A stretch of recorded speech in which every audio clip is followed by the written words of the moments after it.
Кутмандуу кечиңиздер менен Ош гуманитардык педагогикалык институтунда болуп жаткан акыркы кабарларды чагылдырган Мурас телестудиясы. Аны мен Кулпунай Момосалиева тааныштырам. Саламатсыздарбы? Алгач жуманын өзөгүн түзгөн жаңылыктардан кыскача. Жаштарга жаңы дем берген Огуп менен жогорку окуу жайга чейинки даярдоо борборунун жаш окутуучулары жерлерге кыдырып семинар өтүп баштады. Ооган согушунда кооптуу жана кызыктуу окуяларды баяндаган согуш ардагерлери окуу жайда. Ош облусунун жетекчиси Жарасул Абдыраимов иш сапарын Огупиден баштады. Мурас Кербени сапарын Баткен жергесинде улантты.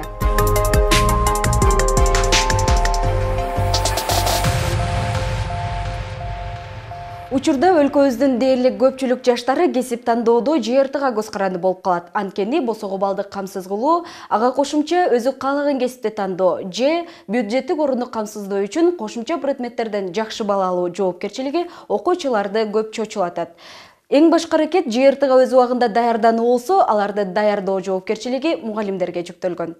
Мектептерде окуучулардын билимин өркүндөтүү менен аларды жалпы республикалык тестке даярдоо жалпы мугалимдердин көз каранды болуп турган учур. А бирок жерлерде ЖРТга даярдоо курстары ачылып, окуучуларга бир топ стимул болууда. Андыктан жогорудагы бир топ маселелерди эске алуу менен Ош гуманитардык педагогикалык институтунун алдында жаш окутуучулардан атайын топ түзүлүп, жакындан өз ишин баштады. Бул топ алгач Өзгөн районунун 1-май айылындагы номер 25 Бекмамат Келдибаев атындагы орто мектебине барып, 9-10 жана 11-класстын окуучуларына тренинг өтүп келишти. Эми бараңыздар өзүңүздөргө белгилүү болгондой, жаш болсок дагы курама темир курч болот дегендей баарыбыз биргеликте ушул чакан айылга болсо дагы салым кошуу максатында баарыбыз келип олтурабыз. Албетте жаш муун, жаңы муун эртеңки биздин келечек болгон окуучуларга кайсы бир деңгээлде багыттуу максаттарына жете турган көпүрөнү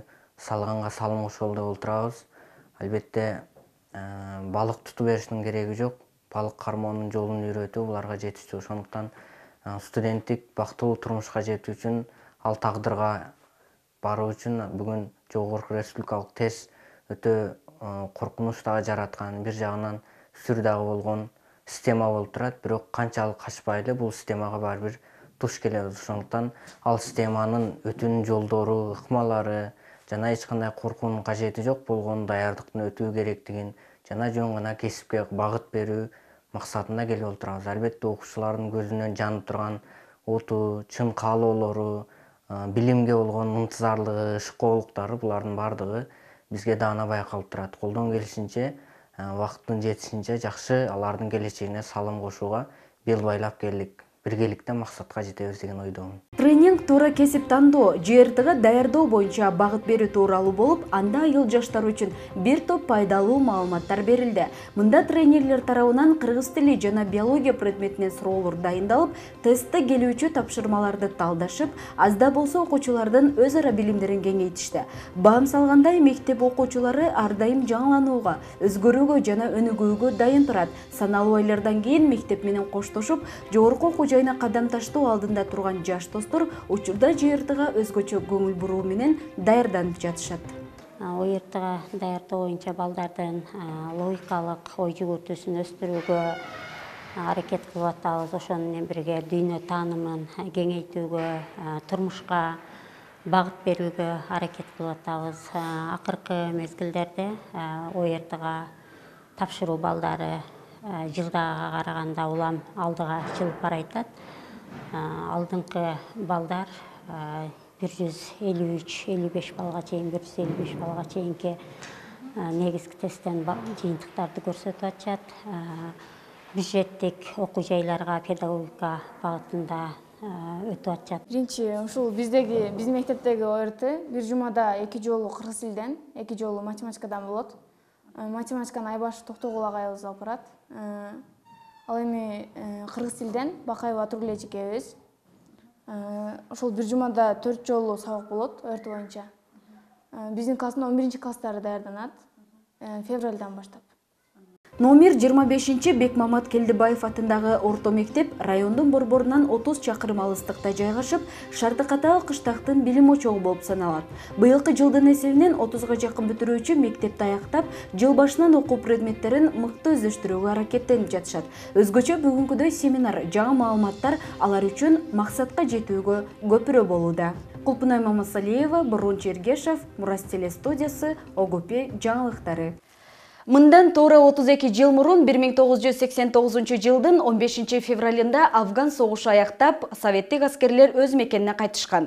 Мекен үчүн кызмат өтөгөн жоокерлердин эмгегин даңктоо жана аларды эскерүү максатында Ош гуманитардык педагогикалык институтунда ардагерлер менен жолугушуу уюштурулду. Аталган жолугушууга окуу жайдын жетекчилиги жана студенттери катышты. Ошол Афган согушуна катышкан ардагерлерин чакырып, алардын эрдиктерине дагы бир жолу таазим этип, бунун аркасында абдан көп саясий дагы мекенчилдик дагы көз караштар жатат, урматтуу студенттер. Себеби бул 10 жылдык согушта мына азыр фильмден көрүп кеттиңиздер, канчалаган тагдырлар, канчалаган ушу силердей 18 жашта ушундай бир чырбык болуп калган балдардын тагдырлары, канча сыздаган энелердин тагдыры, канчалаган ушул согушта болуп өзүнүн ден соолугунан ажыраган канча биздин мекендештерибизден биз айрылганбыз. Оңой айтылбаган 10 жылдык апаат согуштун кесепети кыргыз элине да тийип, Кыргызстандан 7000ден ашуун жоокер барып, 259 курман болсо, 1500дөй жоокер ар түрдүү жаракат алып, 600гө жакыны майып болуп кайткан айтылат. Дал ушул ооган согушунун отун кечкен ардагер Исматилла агайыбыз согуш талаасы тууралуу ой бөлүштү. Афганистан тандоонун алдында турган, ошол 1978 жылы буларда апрель революциясы болуп, Афган демократиялык партиясы ошол утуп бийликке келген. Ошол бийликти коргоп калуунун натыйжасында ушулар бизден эстерден жардам сурап, ошол 23 декабрда 1989 жылы ограниченный контингент кирген. Бул жерде дагы бир айтып кете турган нерсе, бул эстердин жоокерлери бир гана ошол аскердик жардам эмес, курулуш жагынан ошол Афганистан демократиялык республикасынын өнүгүүсүнө көптөн көп салымдарын кошкон, мындайча айтканда үйлөрдү курган, коммуникацияларды жардам берген, ошол эле советтик аскар биз менен армия менен тыгыз байланыштарына чогуу түшкөн. Жолугушуунун жүрүшү абдан кызууланды. Анткени жаштарды кызыктырган суроолорго каармандарыбыз өзгөчө дем менен, өзгөчө сүр менен жооп беришип, эркин форматта маек курушту. Военкоматка бардык. Эми кимдир бирөөнү көрсөм айтып койсом мен да. Анан кечке жүрдүк. Негеде мен албай калып калдым да. Илер.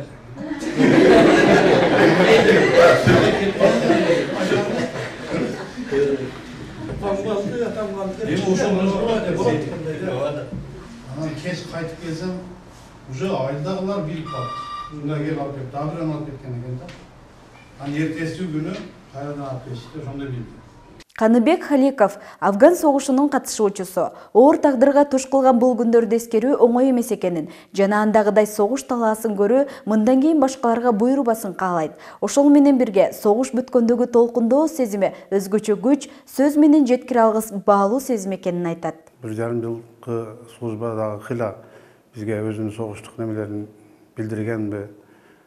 Кайтканда биз ошол границадан көпүрөдөн ар жагы Афганистан болсо, ошо мосттун берки бети уже бизге неме болгон, Түркменстан. Ошол жерден өткөнүбүздөгү толкундоолор, кайтканда элиме кайттым, үйүмө барам деген башкача толкундоолор болгон, чындыгында көз жашка ала турган. Эми бул жакта биздин өзүбүздүн да цивилизация жанагы мектеп окуучулары жолдун четинде гүлдөр менен, военный оркестрлер музыкалар менен тосуп турган. Биз ушул апаттан, ушул эмеден кайттык деген жакшы бир эмелер келген, анын толкундоолор өтө чоң болгон, эми сөз менен деле айтыш кыйыныраак. Афган согушу далай адамдардын жүрөгүнө өчпөс дак калтырды. Аны эскерип гана тим болбостон ардагерлерге социалдык жардам жана материалдык колдоо көрсөтүп, алардын мекен үчүн жасаган эмгектерин даңазалап жүрүү биздин милдет экени талашсыз. Андыктан бүгүнкү майрамдын урматына ардагер агайларыбызга окуу жай жетекчилиги тарабынан ар бирине 5000 сомдон сый акча берилди.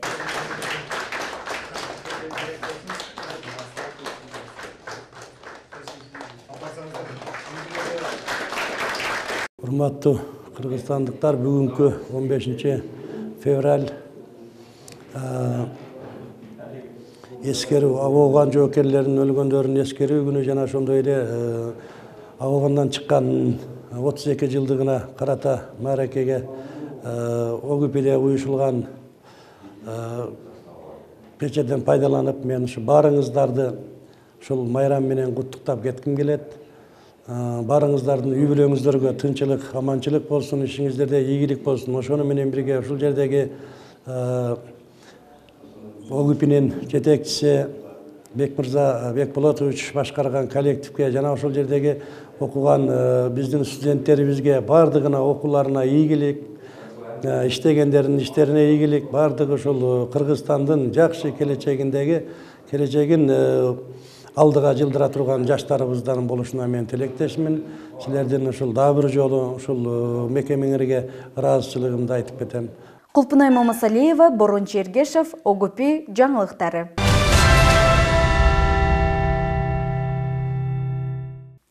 Кыргыз Республикасынын өкмөтүнүн Ош облусундагы ыйгарым укуктуу өкүлү Жарасул Абдыраимов иш сапары менен Ош гуманитардык педагогикалык институтунда болуп, жалпы жамаат менен жолугушту. Иш-чара тууралуу кийинки сюжетте баяндалат.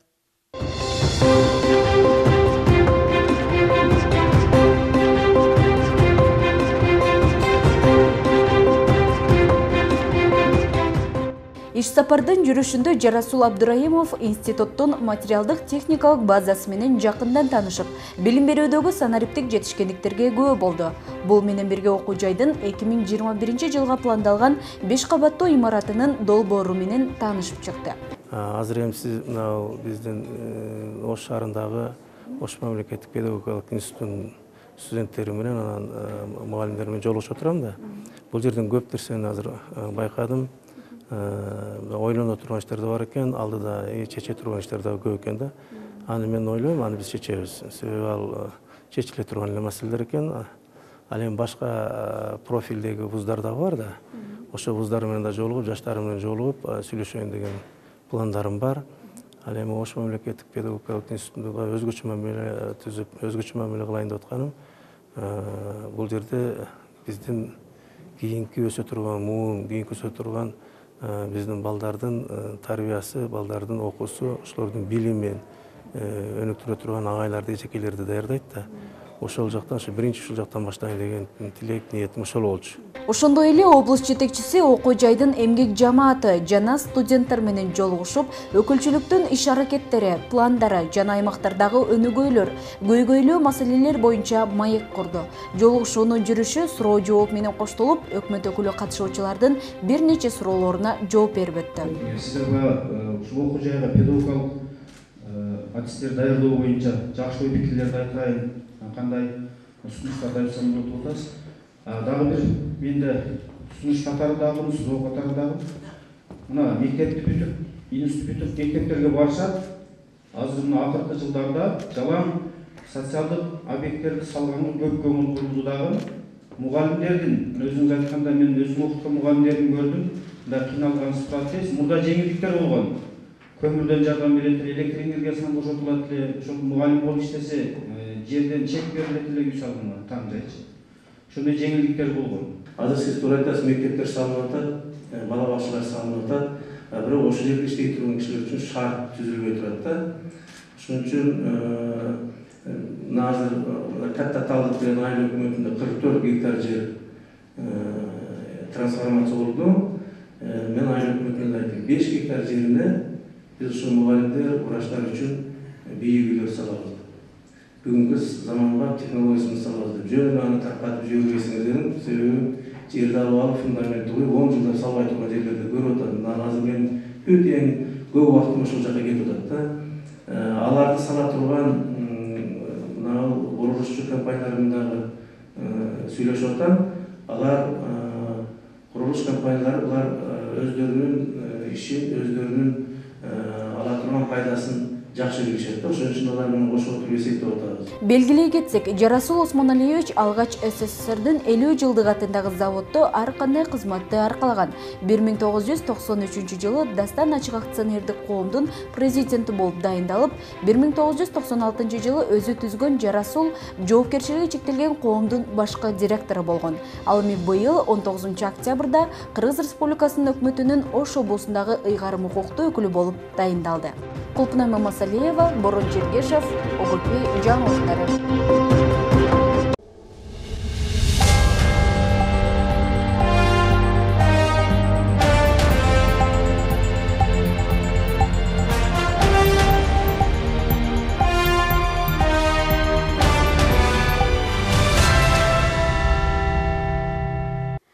Институттун Мурас Кербени өзүнүн кезектеги сапарын Баткен облусунда улантты. Бул рет окуу жайдын алдында түзүлгөн жогорку окуу жайга чейинки даярдоо борборунун мүчөлөрү 18, 19, 20 февраль күндөрү Баткен жана Кадамжай райондорунун орто мектептеринде болуп, мугалимдерге жана окуучуларга семинар тренингтерди өтүп кайтышты. Бул тууралуу кийинки материалда.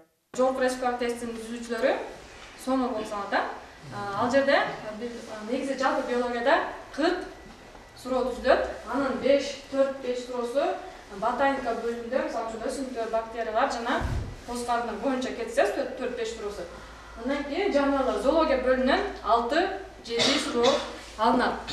Андан адам анатомиясы боюнча 7-8 суроо, жалпы биология 12-15 суроо. Экология боюнча 4-5 суроо, жалпы генетика боюнча 4-5 суроо. Бул баардыгы биригип келип 40 суроо түзөт. Биз чынында оятыда кыйын суроо келбейт да. Жаңы борбордун максаты же миссиясы региондордогу мектеп окуучуларына багыт берүү менен жогорку республикалык тесттин негизги жана кошумча предметтерине багыт берүү жана аларда келе турган тапшырмаларга кандай даярдануу керек деген, кандай материалдар менен даярданыш керек, эмнелерге көңүл бурушубуз керек жана кандай ыкма менен даярдансак бат өздөштүрөбүз деген темада семинар болот. Алгач Баткен районунун Жусуп Байжигитов, Дүшө Акматов, Токтогул атындагы орто мектептери жана Баткен облустук жатак гимназиясында болушуп, андан соң Кадамжай районунун номер 30-чу Орунбай Тешебаев, Акбала Шамурзаев атындагы орто мектебинин бүтүрүүчү класстары менен жолугушуп, ЖРТга даярдоо жана ага багыт берүү боюнча кыргыз тили жана адабияты, биология предметтери боюнча жалпы түшүнүктөрдү беришти. Аталган саамалыктын уюштурулуусу окуучуларга бир топ мотивация берүүдө жана аларды билим алууга шыктандырууда. Деп коебуз, оксиморондар мындай эле да. Бай өзүңөр айткандай. Далил десе, далилсиз. Кызык десе, кызыксыз. Бүгүнкү семинарга катыштым. Мен дагы өзүмө чоң мотивация алдым. Биринчи кезекте эле окуш керек экен. Бүгүн мындан ары окуп келгем. Мындан кийин дагы көбүрөөк китеп окууга кызыгуум, андан дагы жүрөгүмдө башкача бир сезим пайда болду. Окуган адам эч жерде кем болбойт экен.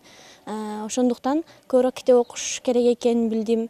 ОРТга дагы жакшы даярданып, кантип даярдануу керек экенин. Мен дагы ошол эже байкелерибизге окшоп көп балл алып, жакшы окуу жайларга окууга өзүмө дагы да кызыкчылыгым кеңейди, көп болду. Билбеген нерсебизди билдик, көп нерселерди билдик.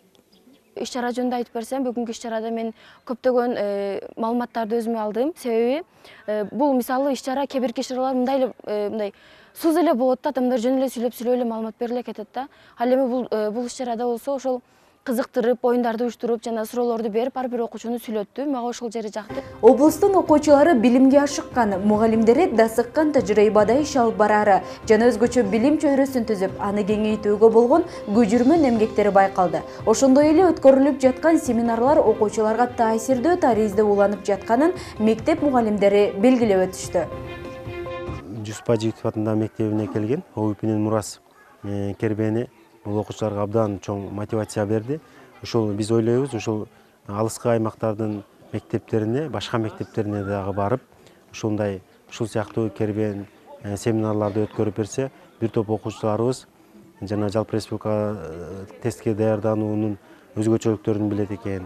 Ошол китеп окууга, ошо билим алуунга өтө мындай кызыктар болот экен деген ойдобуз.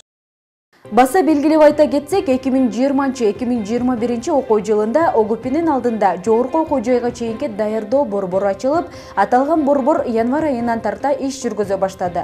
Белгилүү болгондой өлкөбүздөгү кырдаал дагы толук кандуу жакшыра элек. Аны эске алуу менен алгач алыскы аймактардагы мектептерди кыдырып, элек жериндеги окуучулардын билимдерин байкашып, аларга жардам жана колдоо иретинде жаңы маалыматтарды жеткирүүгө аракеттенишүүдө. Баткен жергесине барып семинар өтүп келдик. Ал жерде окуучулар ушунчалык кабыл алды. Биз ал жерде ошол жогорку республикалык тесттин кыргыз тил жана биология бөлүмүнө кантип даярданыш керек, жана кандай материалдардын негизинде деген темалардын үстүндө семинар, презентациялар көрсөттүк. Ал жерде жана андан сырткары жаңы предметтерди, жаңы кесиптерди тааныштырдык. Алардын ушунчалык көздөрүнөн байкалып турду, мындай кызыгуусу, келечекке болгон умтулуусу. Биз аларды көргөн сайын биз алдыга мындай дем күч болду да. Мисалы үчүн алар көпчүлүгү ошол сурашты, ошол биз ал жерде тааныштырдык ошол биология предмети боюнча вирусология, микробиология, молекулярный биология, биотехнология, биоинженерия деген ушул сыяктуу жаңы тармактарды тааныштырганда алардын ушунчалык кызыгуусу байкалды. Биз дагы ушул тармакка тапшырсак болотпу? Бир эле биологияны тандап, биз биолог, мугалим же врач болуп калбастан, ушундай кесип ээлерине дагы кантип жетишсек болот? Эгер өлкөбүздө ушундай адистер келсе, өлкөбүздө ушундай тармакта жумуштар болотпу деген өздөрүнүн кызыгуу суроолорун берип, жана алар өздөрүнүн ыраазычылыктар билдиришти. Бат-баттан ушундай региондорго келип семинар өтүп турсаңыздар, ушундай мотивациялык сөздөрүңүздөрдү айтып турсаңыздар, биз ушуга муктажбыз. Дагы айыл жергесинде жетпей калган мектептерге келсеңер деген сунуштар көп түштү. Кулпнай Мамасалиева, Борон Чергешев, ОГУП жаңылыктары. Бүгүнкү программабыз мына ушундай жаңылыктар менен коштолду. ОГУПде болуп жаткан акыркы кабарларды Мурас телестудиясы тааныштырды. Кызматта мен Кулпнай Мамасалиева болдум. Алдыда Доор инсаны түрмөгө көрсөтүлмөкчү. Кечиңиздер көңүлдүү улансын.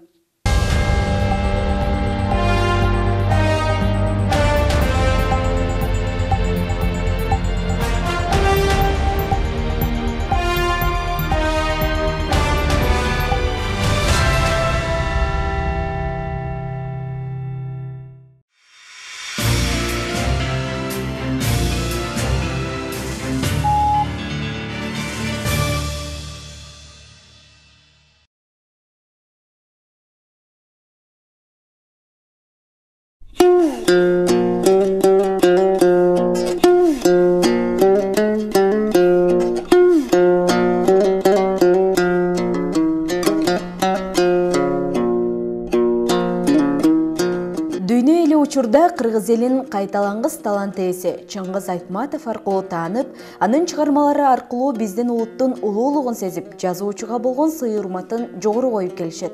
Бүгүнкү биздин Доор инсаны түрмөгөздүн каарманы жок. Чыңгыз Айтматов эмес, анын экинчи жарыма Тагыраагы Айтматовдун чыгармаларын кыргызча сүйлөткөн, жазуучунун эмгектерин кыргыз тилинде жаратып, жашатып, жайылткан инсан Ашым Жакыпбеков тууралуу болмокчу. Ашым Жакыпбеков бул инсан жазуучу, котормочу, сценарист, акын, редактор, мугалим жана кыргыз прозасынын карылгачы. Көп кырдуу талант ээси 1935 жылы 12 августта Таластын Кара Буура районуна караган Шекер айылында туулган. 4 жашында ажыраган ата-энесинен анча-мынча элесе, өзгөчө анын ат минүүгө үйрөткөнү эсинде калыптыр. 1943 жылы Шекердин 7 жылдык мектебинде окуп, ошол жылдары ооруктун ол чойгон иштерин жонуна көтөрүп, бүт азап тозокко кайнап бышат. 1949 жылы 7 жылдык даяктап, Фрунзе шаарындагы номер 5 мектептен окуусун улантып, анда газеталар менен иштей баштаган. Жазуучу Шекерде эле Кыргыз пионери гезити менен байланышып, кабарларды жазып жүргөн. Жаш кабарчы мектепти жалаң 5 деген баа менен аяктап, Кыргыз мамлекеттик университетинин филология факультетине кирген. 1958 жыл Ашым Жакыпбеков жогорку окуу жайын бүтүп, айылына барып, мугалим болуп иштеп, кийин Ала Тоо журналына адабий кызматкер болуп эмгектенген. Мындан ары анын чыгармачылыгы артып, Жаралуу Көгүчкөн деген ат менен жазуучунун аңгемелер жыйнагы жарык көрүп, болгону 87 бет менен чыккан китеп улуттук прозага өз стили бар жазуучу келгенин тастыктайт. Улуу Тоо, Көздөн учкан ак кайык, Жаралуу Көгүчкөн, Сагын, Айгашка, Биз атасыз өскөнбүз деген аңгеме повесттери авторго алкоо алып келген. Кыргыз жеринин жомоктору Шаата деген китептери чыгып, ал окурмандарына чыныгы стилист, эски сөздөрдү ойготкон жазуучу катары таанылды. 1960 жылдарда Айгашка повести жазылып, 66 жылдары Айтматовдун Гүлсарат повести орус тилинде жарык көрүп, көп убакытка кыргызча чыкпай туруп калат. Ошондой күндөрдүн биринде Чыңгыз ага мени чакырып, кыргызча кайра жазып чыгууга колум тийбей жатыр. Бирок окурмандар өз учурунда окуп калышса, жакшы болор эле. Кыргызга жеткирүү жагын сен өз колуңа албайсыңбы деди. Менин өзүмдүн да бүйүрүм кызып жүргөн, макул болдум деп айтканы бар. Албетте, Айтматов мындай кадамга жөн эле бара койбойт. Айгашканы окугандан кийин шекерлик инисинин талантына ишенген болуу керек да, которууга биринчи Гүлсаратты сунуш кылгандыр. Ошентип Ашым Жакыпбеков Айтматовдун айылдашы эле эмес, негизги котормочусу да болуп, агасынын бир топ чыгармаларын орус тилинен кыргыз тилине которуп, кыргыз окурмандарына сунган.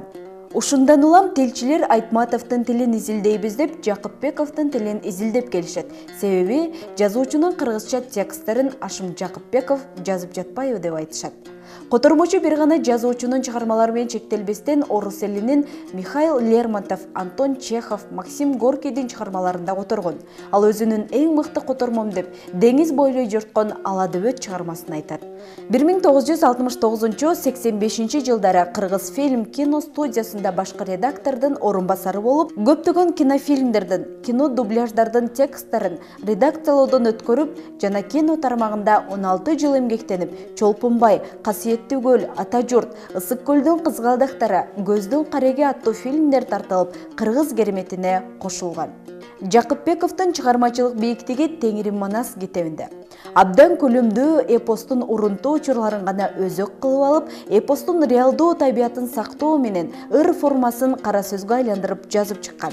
Бул чыгарма жазылып бүткөндө өлкө кризиске кептелип, китепти басып чыгаруу мүмкүнчүлүк болбой, китеп чыкпай, жазуучу да капысынан кармаган оорусунан каза болот. 1994 жылы 4 июлда көзү жумулган автордун китеби бир жылдан кийин гана жарык көргөн. Кайран киши китепти өз колуна албай, кармап да көрбөй армандоо кете берди. Анткени менен Манастын 1000 жылдык мааракесинин эң башкы китеби дал ушул Теңири Манас болуп калды. Ашым Жакыпбеков миң кырдоо, бир сырдоо киши болгон. Замандаштарынын, досторунун арасында барктоо, көктүгү, айтканын бербеген өжөрлүгү бар экенин, азил тамашанын чебери болгонун айтышат. Жазуучунун көзү тирүү болгондо, быйыл 86 жашты аркалап, дагы-далай чыгармалардын жүзүн ачып, окурмандарга руханий азык тартууламак. Айдын 15-и жарык, 15-и караңгы дегендей, жарыгында Чыңгыз Айтматов, караңгысында Ашым Жакыпбеков жашаган сыяктуу элес калтырат.